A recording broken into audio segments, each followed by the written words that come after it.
Good afternoon. I feel it to be an honor and a privilege to stand before you today. Today, we are not gathered here to say goodbye, yet we are gathered here to celebrate the life of the great Dr. Martin Luther King. Some people may be wondering why there is such an outpour of emotion in this building. Well, to understand those emotions, you would have to understand this man's journey through his life and know what he meant to us. To some of us, he is a friend. To others, he was a colleague. And to many people all over the world, he was a civil rights leader. But to that set of people on the front pew, he is much more than that. To Martin Sr. and Alberta King, he was a son. To Christina and Albert, he was a brother. To the beautiful Coretta Scott King, he was a devoted husband. And to those four precious children, Yolanda, Martin III, Dexter, and Bernice, he was a dedicated father. You did not hear me say that we're gathered here to celebrate the day that he was birthed into this world. Nor did you hear me say we're here to celebrate the day he expired from this earth. But what you did hear me say is that we're here to celebrate his life. When we die, there are a few key things on our tombstone. The day that we were born, followed by a dash, ending with the day that we die. Now, the most important thing on our tombstone is not the day that we were born, nor the day that we die. But the most important thing on our tombstone is the dash. The dash represents one's life spent here on earth.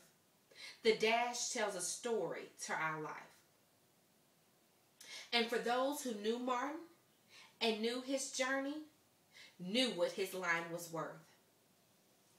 For it matters not that Martin won a Nobel Peace Prize, nor that he won hundreds and hundreds of other awards.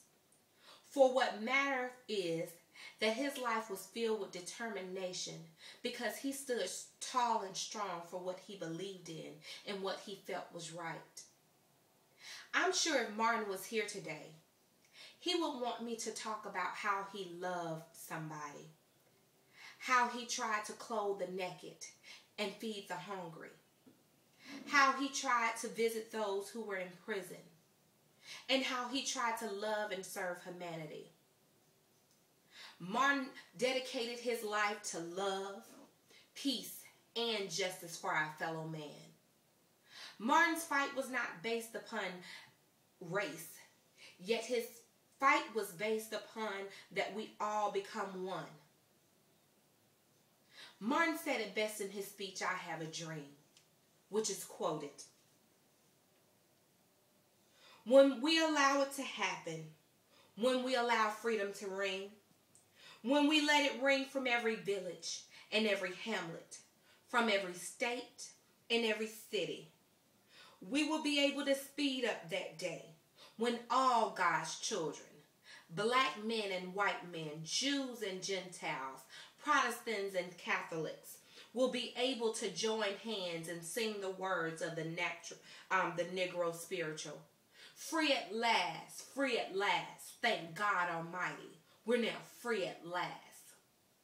Now, as I leave you here today, please keep this quote in mind.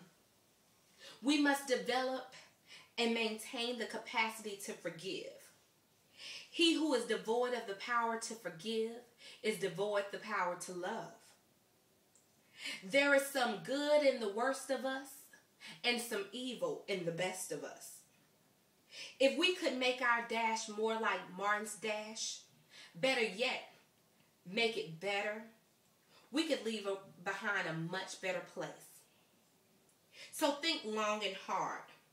Are there things that you could rearrange? Let's try to stop hating and demonstrate appreciation for others. Let's think about how others feel. So, as I leave, I would like to thank Martin for standing tall and strong, for wanting us to be one and not be divided. Thank you, Martin. Thank you, Martin. Thank you.